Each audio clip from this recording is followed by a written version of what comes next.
know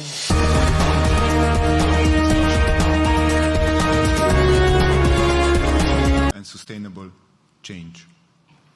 Before I give the floor to our host, Minister of Foreign Affairs, allow me to thank my team. Bled Strategic Forum believes in change, and we believe this change is possible. This is why everyone worked relentlessly to make our gathering happen.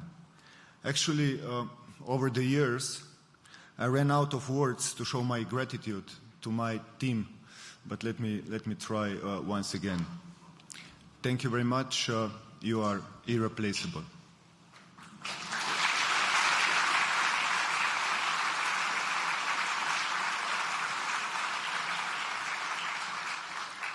And the same goes to our partners and supporters and friends who support us over the years. Thank you also from our side. And now, let the 17th Bled Strategic Forum begin. Allow me to pass the floor to the Minister of Foreign Affairs of Slovenia, Ms. Tanja Fajon. Minister. Ladies and gentlemen, the Minister of Foreign Affairs of the Republic of Slovenia, Ms. Tanja Fajon.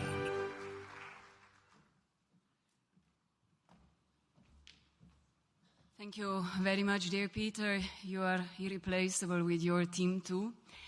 Dobar dan, lepo pozdravljeni na Bledu. Dear Presidents, dear Madam President of the European Commission, Prime Ministers, fellow Ministers, guests, dear ladies and gentlemen.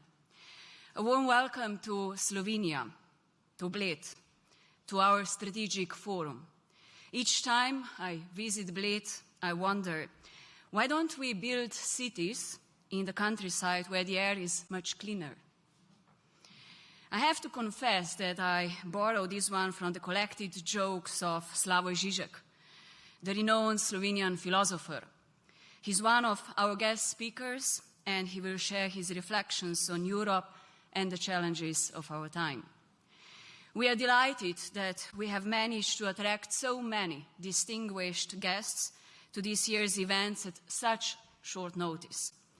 Thank you to each and every one of you joining us in Bled. The new Slovenian government took office on 1st June this year. At the height of preparations for the Bled Strategic Forum, and I would like to take this opportunity to thank the Bled Strategic Forum team for organizing this event so excellently and for all their hard work. This year's forum takes place amid very challenging times for Europe and the entire world. And it will not be the first time this is the case. The last two forums took place with restrictions due to the COVID-19 pandemic. We probably all anticipated that once the pandemic was over, the world would return to normal. But we did not anticipate that war on European soil would become our new reality. This new reality has chosen the main topics of this year's event for us and the strategic consequences and the challenges it has created for Europe, the European Union, and the world. Allow me to highlight a few of the challenges. First of all, we should all be concerned with the fact that the decades-long project of reuniting Europe after the World War II has been halted with the war in Ukraine.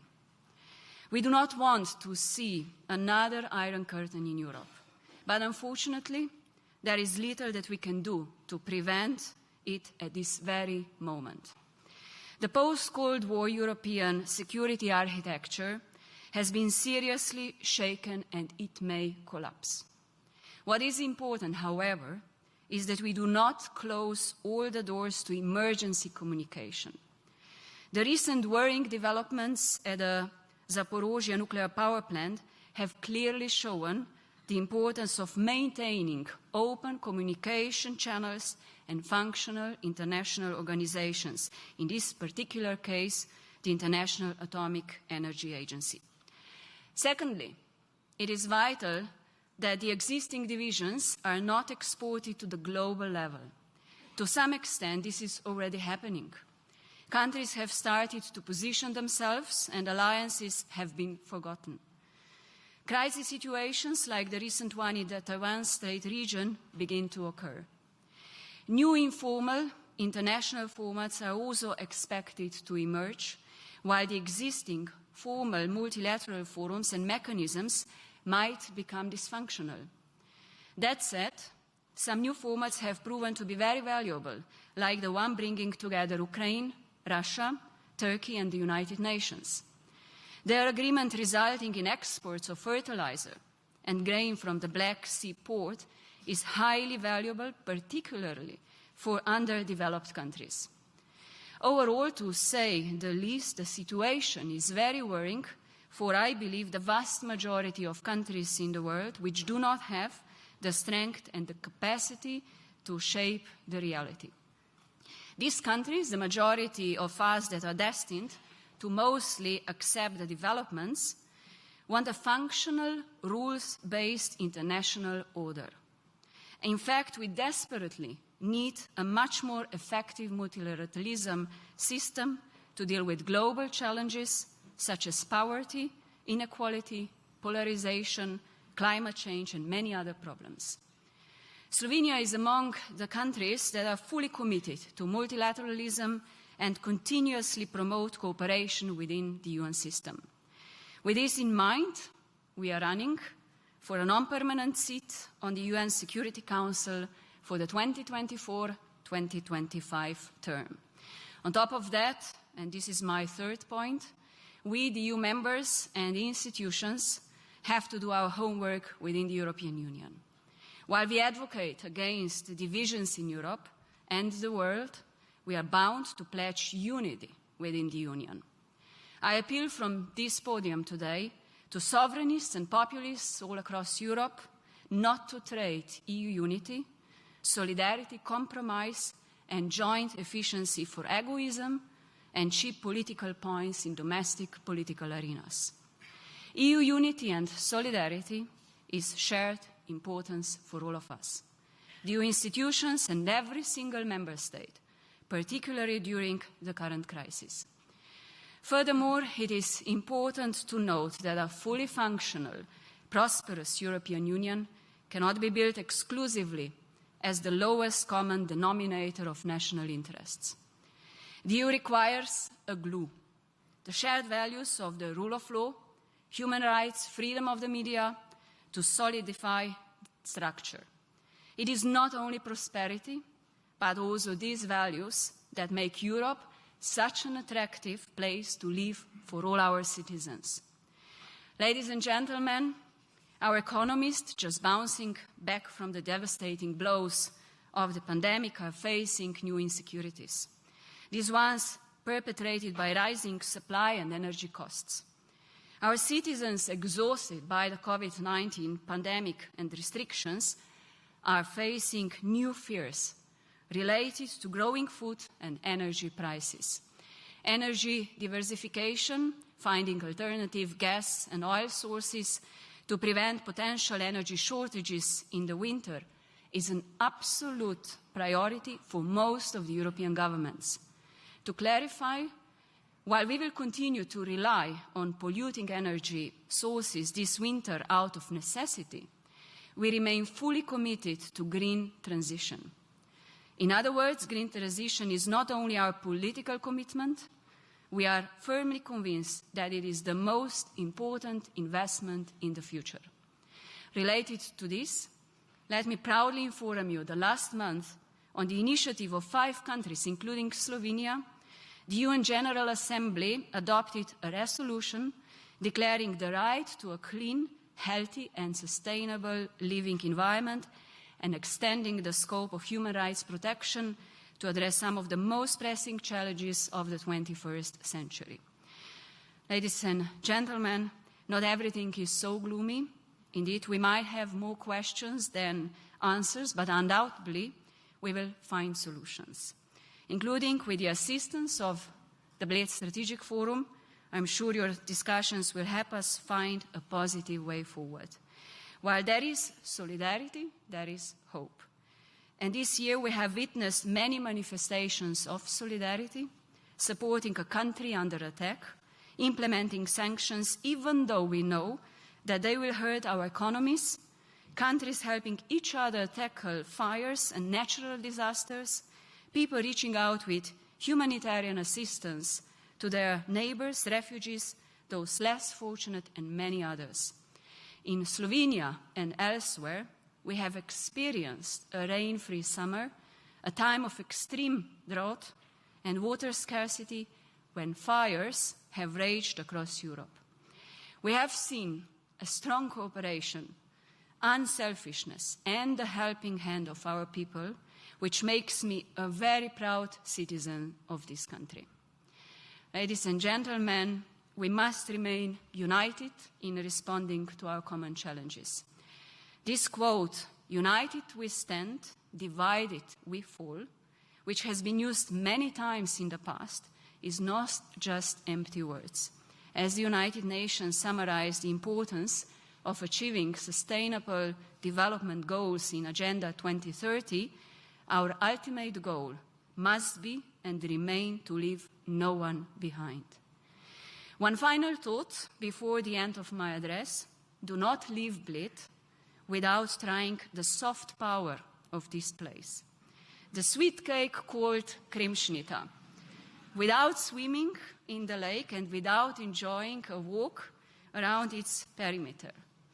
And all this is a part of the experience called the Bled Strategic Forum. I wish you plenty of interesting debates and a very enjoyable stay in my country, our country, Slovenia, and thank you all for your attention.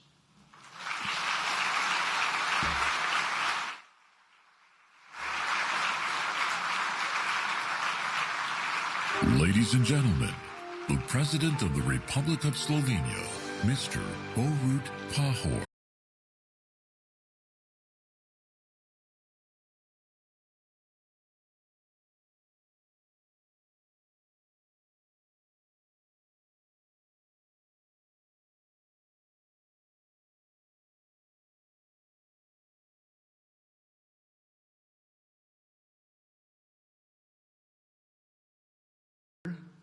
Particularly due to the war in Ukraine, it seems that a prospect of a new bloc division looms over Europe. It might once again split it into a democratic West and authoritarian East, with the border between them also marking the boundary of Russia's zone of interest and influence. Although it might be too early to talk about all its possible ramifications, there can be no doubt that any new division would be bad news for the Europe, and for the world. A new bloc division would imply a kind of recycling of history, resurrecting not only the issue of so-called hard security, but also the question of the fundamental values, including democracy. History has taught us that bloc division is not a solution, it is a problem. It brings along the state of fragile, constantly threatened peace, accompanied by an arms race, proxy wars, and agonizing efforts for a peaceful resolution. If it is true that the war in Ukraine and its consequences might lead to a new bloc division, we should be concerned about whom it will divide and what this implies for Europe and the international community. If President Putin's objective is to restore and consolidate a large sphere of influence for the Russian Federation, leaving no room for the countries in this zone to move closer to the EU and NATO, then the turmoil will last as long as it takes for Moscow to establish such a sphere. One way or another, Putin will demand of the countries along its border to make a decision. Or else, he might take the decision for them by sanctioning them, perhaps even by force. In my speech, I would like to focus on just one consequence of this possible new division: the question of where its border might run in the Western Balkans and why. This could be the next central question for peace and security in Europe. If it holds true that the newly emerging Russian sphere of interest, of influence, will leave no room for countries aspiring to join the EU and NATO, then this new geopolitical division might make the Western Balkans part of the Western world. This, however, depends mostly on the decision taken in Brussels as much as on those taken by countries of the Western Balkans. The longer the EU enlargement process, the more these countries are prone to Russia's aspiration, or at least to Russia's growing influence. This is why Slovenia has been working for years towards swift and decisive EU enlargement to the Western Balkans. This is, in our view, a central geopolitical issue. It is also possible that the new bloc division might run across the middle of the Western Balkans, and this is a cause for concern. I find it hard to imagine this could unfold without security risk. In this respect, Bosnia and Herzegovina seems to be of key importance. Slovenia is doing everything in its power to convince the EU and the West to fast-track the accession of Bosnia and Herzegovina to the EU and, if possible, to NATO. Should the conflicts in Bosnia and Herzegovina escalate, this might pose a serious security risk for the country, for the region, and for Europe. Now it is time to understand and resolve this problem. Since our dear guest here is also the President of the European Commission and our dear friend, Mrs. von der Leyen, I would like to reiterate Slovenia's proposal that Bosnia and Herzegovina be granted candidate status this year and, if possible, without any condition whatsoever. For the purpose of this conference, and as a friend of Serbian President Vučić and the President of Serbia, allow me to make another remark in this context. In my opinion, Serbia will play a decisive role if it comes to the division of Europe in the Western Balkans. Here I am referring to Serbia's traditional security, political, economic, cultural, and emotional attachment to Russia. I would like Serbia's policy to help keep the whole of the Western Balkans on the Western European side. However, this is a complex issue, and I believe we must address it as such. The point is that Serbia would probably be willing to risk a break with Russia only if given firm, very firm assurance about its place in the European Union. But it's not completely sure about this. In my view, we must do everything in our power so that our action convince Serbia to strengthen its political will for European perspective. Getting Serbia on board with the Western European option would be in turn greatly contribute to resolving problems in Bosnia and Herzegovina, not to mention the dialogue between Belgrade and Pristina. In this context, we must insist on our three expectations. Number one, that Serbian official policy rejects the idea of so-called Serbian world, Srpski svet. Number two, that Serbia rejects separatist tendencies in Bosnia and Herzegovina. And number three, that Belgrade successfully concludes the dialogue with Pristina. Ladies and gentlemen, from what has been said, we can see that the European Union has a major role to play on issues related to the ramifications of the war in Ukraine and to the situation in the Western Balkans. In my opinion, the EU should make a much greater effort to draw the Western Balkans into its zone of influence and also its membership. I am aware that some are very concerned about the political costs of this course of events. But experience has taught us that the price of indecision can be much, much higher and much sadder. I believe that there is still time to act. However, consensus must be reached in Brussels as soon as possible that enlargement of the Western Balkans has become a key geopolitical issue. In hope that we will succeed in these endeavors, I thank you for your attention and wish you all successful work at the forum. Thank you for your attention.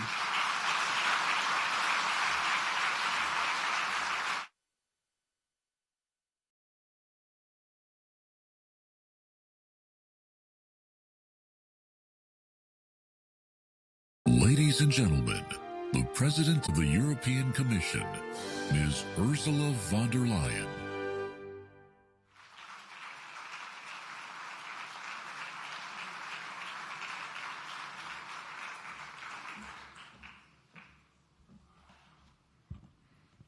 President Pahor, dear Borut, Prime Minister Gallop, dear Robert, Presidents, Prime Ministers, Ministers, Excellencies, ladies and gentlemen, many, many thanks for inviting me here to the Bled Strategic Forum. It's wonderful to see this packed room here. And indeed, this is a forum which has become unmissable by now as a gathering for the foreign policy community and as an event of European and global relevance. It's wonderful to be here with you today. Now, this year's headline, we've seen it on the screen while this fantastic orchestra was playing. This year's headline perfectly sums up the most relevant question of our times. Will the rule of power replace the power of rule? And friends, it is no understatement to say that the world has been watching our response to Russia's aggression very closely. The stakes are clear to everyone. At the beginning of this year, Russia and China have openly declared a so-called unlimited friendship. And only weeks later, Russia launched its war against Ukraine. Weeks later. The message couldn't be more explicit. So if we are to preserve basic principles, such as self-determination and the inviolability of borders, Putin cannot win this war, and Ukraine must win this war. This is absolutely clear.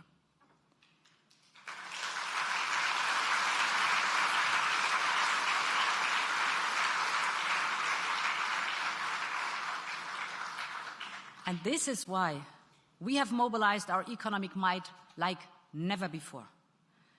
In a matter of days and weeks, we have approved the most far-reaching sanctions ever implemented.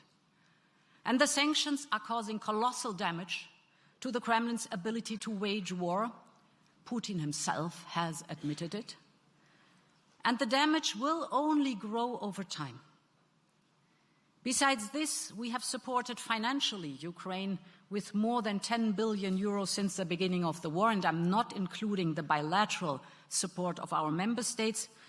And we are working on the next tranche. More has to come for Ukraine. This is very clear, my message to our member states. And we used, for the first time ever, resources from the European budget on military equipment to sustain Ukraine's brave defense effort. We will support Ukraine as long as it takes. We are doing it for Ukraine. We are doing this to uphold our European values. But we are also doing this to show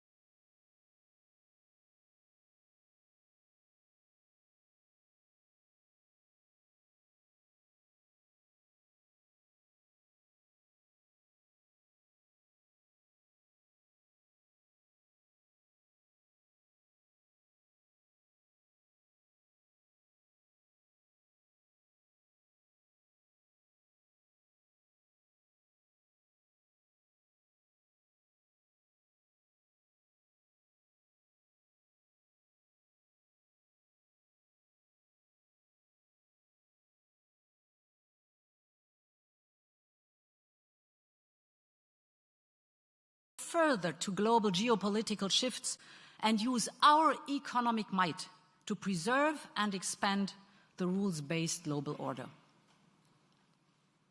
My first point means, primarily, ending our dependence on dirty Russian fossil fuels.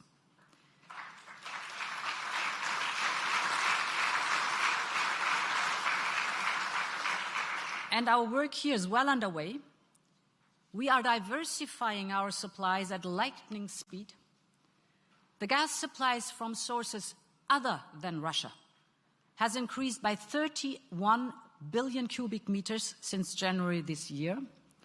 And this compensates by now the Russian cuts of gas supply to Europe. We're also cutting substantially our need of imported gas because we have to prepare for potential full disruption of Russian gas. And for this, we have asked member states to reduce the gas consumption by 15% and save it to the storage. That can save up to 45 billion cubic meters of natural gas.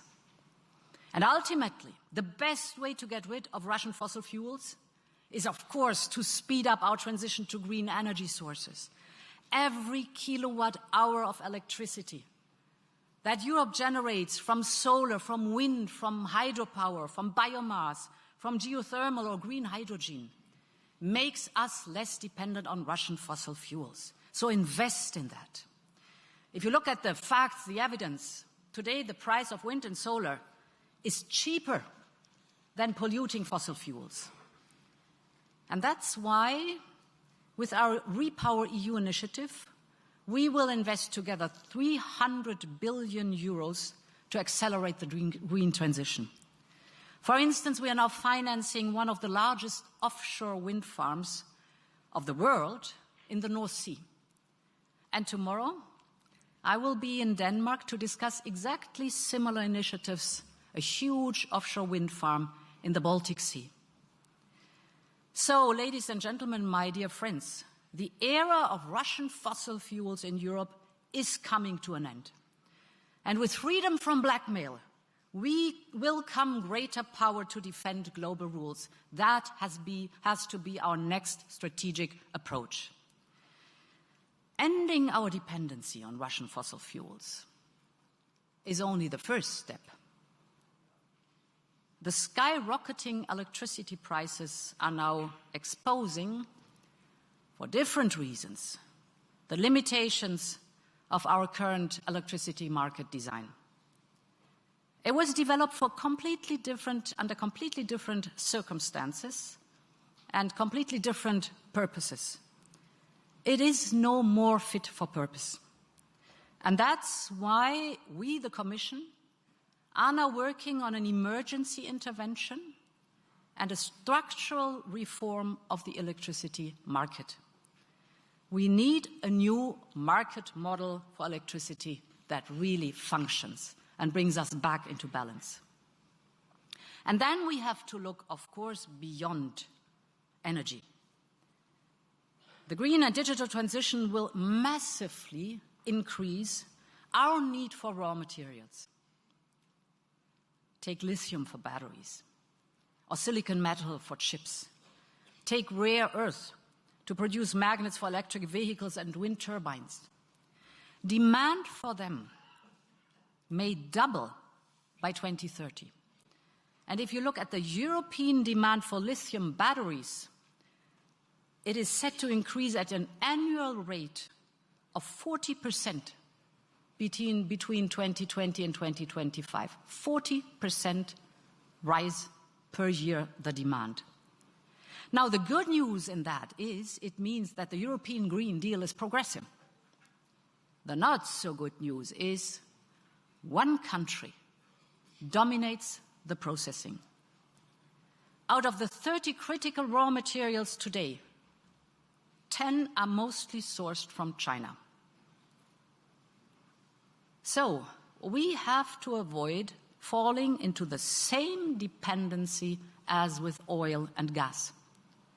We should not replace old dependencies with new ones. So we must make sure that access to these commodities will not be used to blackmail us.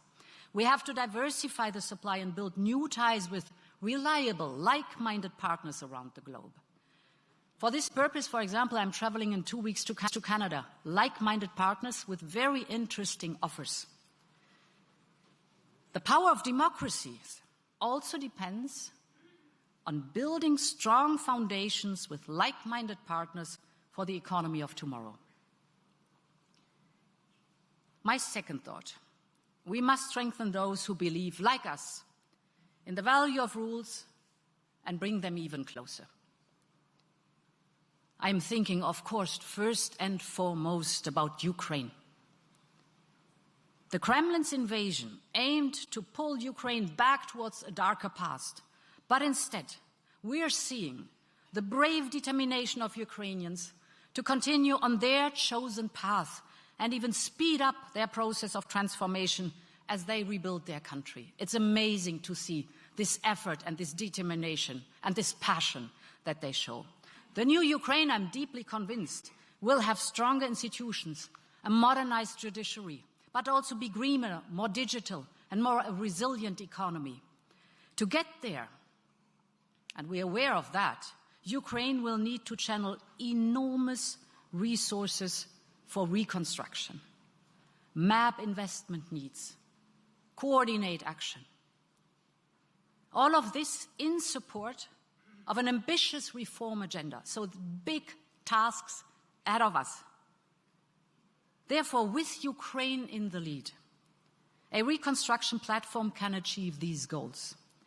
A platform open to all who care about the future of Ukraine and to advise on the best way forward. We have to be very precise. It's a huge responsibility that we have to tackle. And therefore, to this purpose, Ukraine, together with the European Commission and the German G7 presidency, will co-host an international conference in Berlin on the 25th of October. We will bring together in this conference renowned experts, international organizations, think tanks, academics, but also, and that's very important for me, the private sector and civil society. Civil society, because the young people of Ukraine dream of a better future, rightly so. A prosperous, a fair, a green, a more democratic Ukraine. They are so right. A peaceful Ukraine, a flourishing Ukraine. And because the path of modernization, the path of democracy, is also the path that leads to the European Union, we are at your side and we want to support you in this endeavor.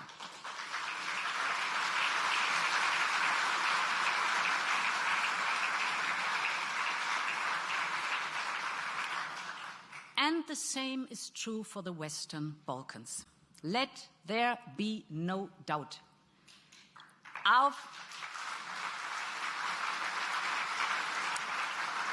Our friends from the Western Balkans are part of our European family.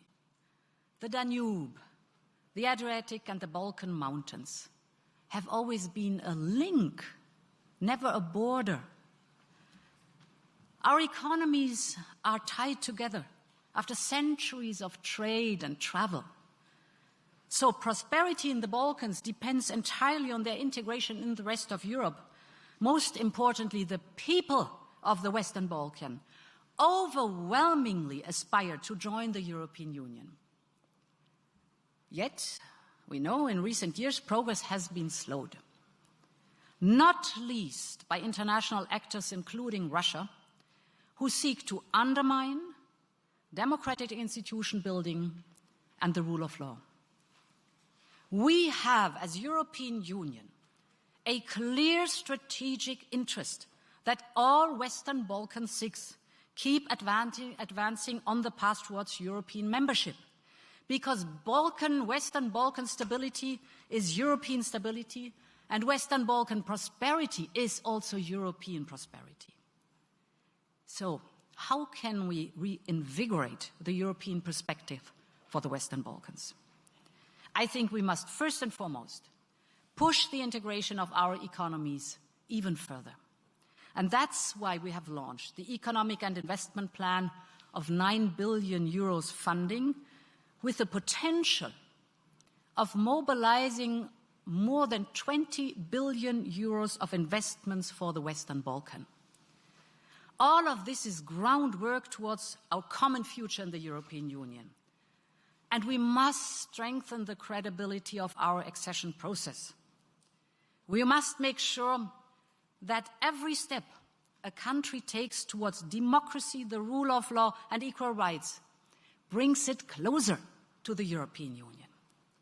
That's why the opening of accession process and negotiations with Albania and North Macedonia was a true milestone. We had set clear conditions for this, and they have delivered. The people and the democracies have delivered. It was a huge democratic success for the people of Albania and North Macedonia, but also for the rest of Europe and for our strategic interests. The best way forward to contrast foreign influence by autocratic countries is to strengthen democracies in Europe. It is about geopolitics, yes, but it is also about our common values. And finally, we must also look beyond Europe and beyond the geopolitics of our immediate neighborhood. The power of democracies, our ability to shape the world of tomorrow, depends greatly on whether we are able to have a growth model and an economic model that works for all.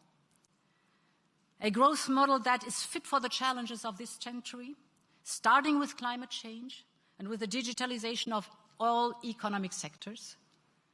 There's an urgent need to lay down a material infrastructure of the future world economy, one that is truly sustainable for our planet and that delivers prosperity by the greatest number of people. Because investment and infrastructure continue to shaping the rules of our world, they can promote a free and fair trade instead of financial dependence. They can protect our environment instead of exploitation and polluting. They can build international relations based on trust instead of economic blackmail. This is why we have put forward Global Gateway. 300 billion euros of investment. This is our approach to big infrastructure projects, value-based, transparent, open to the private sector.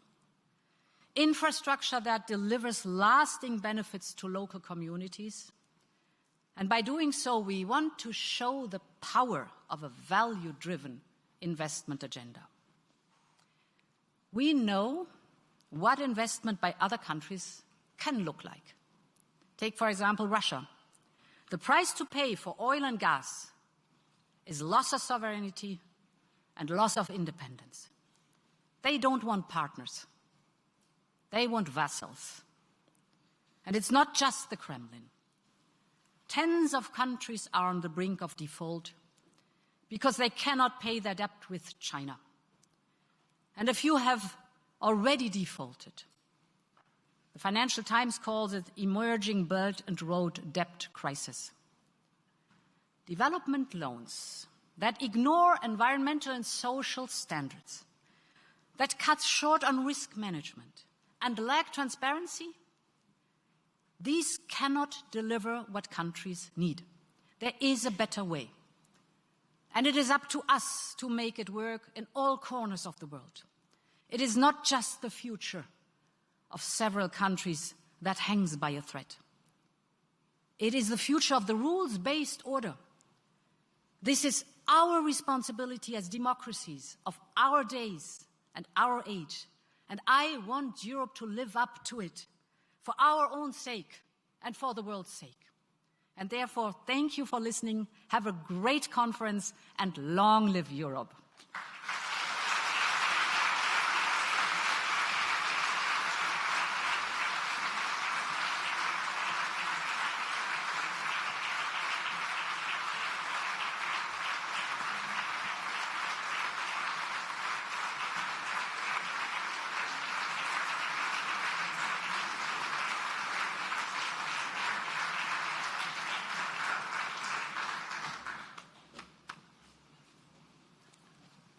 Thank you very much, Mr. President.